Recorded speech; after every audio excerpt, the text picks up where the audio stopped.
Hi there. So we are going to look at our Tai Chi stances. Now with our stances that involve our legs, our roots that go down into the ground, if they're not strong and stable, then our upper body movements cannot portray strength, flexibility and mobility either. So our legs and our stances need to be strong. So let's go through them. So we start our Tai Chi practice with our feet together. And if I wanted to step out to the left, I would sink my weight, lift my left heel, and without committing the weight, I step to the side. So you see that there's no weight in this leg. Then I would place the foot and shift the weight.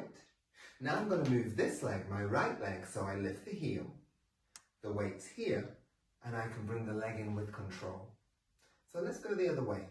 We sink our weight down into our roots, our strong legs. And when our knees are off lock, when they're locked, I'm really just taking the load through my joints. I want to use my muscles. So there's a little bend in the knees. I don't commit the weight, I just step. Now I transition. I'm going to move my opposite leg now. So I lift the heel and I bring the foot in. So now we're just going to step to the side. Now often when we start, people step too wide. Now I've broken that line of engagement of the energy channels that run through the body. So I just want to step out hip to shoulder width apart. And this would be the start of our Tai Chi form. Now we're going to look at the long stance. So I want to keep, like my feet are on railway tracks, this width between my legs. And often what happens when people step back is they do this. Now I'm strong forwards and backwards, but I've got no balance to the side. So from here, I just slide my foot straight back. Now, if you have a history of martial arts, particularly karate, we take long stances and we lock out that leg. Tai Chi is different. So I slide the foot back, but only so far that I can still keep a little bend in that knee. This foot's at about 45 degrees. The weight is coming forwards, so there's maybe 60% of the weight in this front leg. Good. This would be my long stance. Let's have a look from the other side. So a little bend in the knee so I can slide the leg back. We keep that little bend in the knee, but the weight is moving forwards. This is my long stance. These are the kind of stances we'd use for our single whip and our ward off. I'll show you from the side. So if I'm here, my feet on railway tracks, I slide that foot back.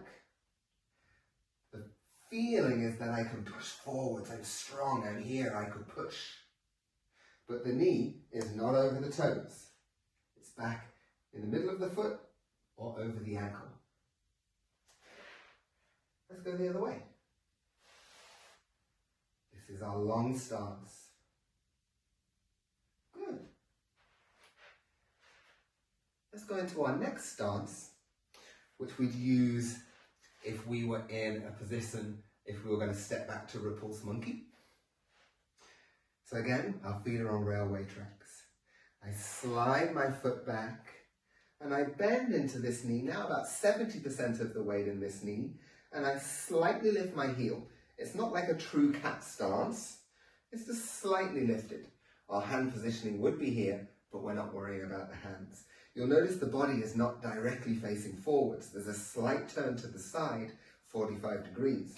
It's a strong back leg. So we change that to the other side. So again, I yield. So I've got that support, that rootedness. I bend my knees. I slide the foot back. There's a bend in that knee, 60 to 70%. And there's a slight lift of that front heel. The body's slightly turned to the side, so I've narrowed the profile. Not totally here, just partly. Good. I'll show you to the side. So we're here, feet on railway tracks. This one is a little bit narrower, so maybe your heel is in line with the front heel. If I was to turn my feet straight, I'm back on railway tracks. So it's turned in here. I bend this knee, slight lift of the front heel. Good. And the other way.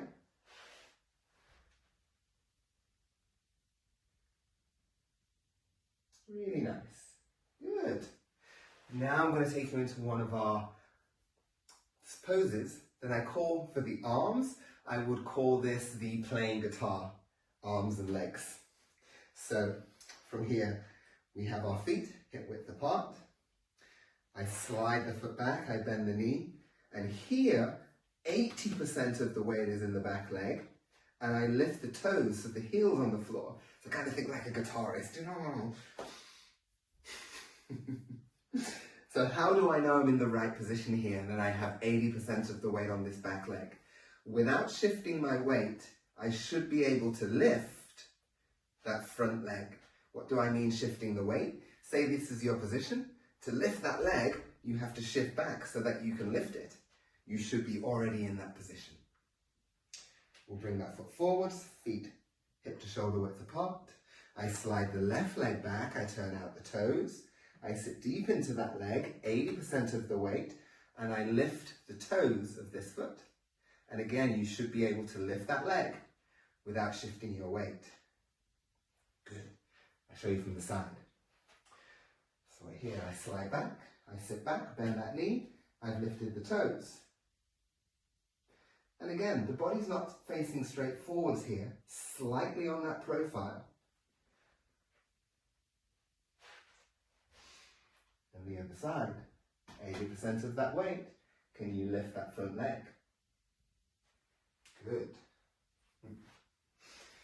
Let's go into our next pose, and we call this Golden Rooster stands on one leg. So this is a balance. So if you're not too sure about your balance, maybe you have your hand next to something so that you can get used to standing on one leg. So from here, Golden Rooster stands on one leg. What we do, and the toes can be turned out of the supporting foot if that's more comfortable for your hips. You're just going to lift the knee. Now I'd start off small if you're used to balancing, and of course your hand can be on a wall or a piece of furniture. Tall spine. If your balance feels good, you bring the knee up nice and high and you point the toes down. Now in Tai Chi Qigong, we never lock out the joints, so this base leg, there's a little bend in the knee that engages the muscles. And then we come down. Again, foot can be straight or slightly turned out. You might feel more balanced if the foot's turned out. You lift the leg, tall spine. Maybe you can lift higher, point the toe down. And there's that little bend in the support leg so the muscles are engaged. Nice. I'll show you from the side. So from here, we lift. Tall spine, so we're not doing anything like this. We're nice and tall. And then the other side, we're up. Good. Excellent. Let's go through our last positions that we probably use in the 37 form. And this is a longer stance. We go into something called snake creeps through the grass, and then a modified version of our long stance. So let's get into our regular long stance. So we're here. That space between the feet, weights coming forwards. So to go into snake creeps through the grass, you've got two options. You can be high or low. Be careful here with your hips. You take the weight forwards and you step back. It's a narrow stance now. You turn out the toes, and that's to allow your knee to travel over the toes. What we don't want is this. That's going to hurt your medial collateral ligament, the middle side of your knee. So you might be high. You might be able to come a little lower. I often turn this front foot in slightly to give me a better base of support. Good. Then from here, we're going to shift into our modified long stance. This is almost more of a karate style, where I'm on the ball of the back foot. I've lifted the knee, the heel, sorry, and this knee is over the ankle of the front foot. It's quite a strong stance. Good. I'll show you the other way. So from here, we're in our long stance. To go into our snake creeps through the grass, I step back, I turn out the toes, and I start to sit into the posture. Then we evolve into our long stance. I'm on the ball of the back foot, and this knee is over the ankle if you can. This is quite a strong stance. And then we can transition forwards. So there you have your stances. Practice those, try those, Because if you have strong foundations, a strong base, then the upper body is able to flow freely and in a beautiful, powerful manner.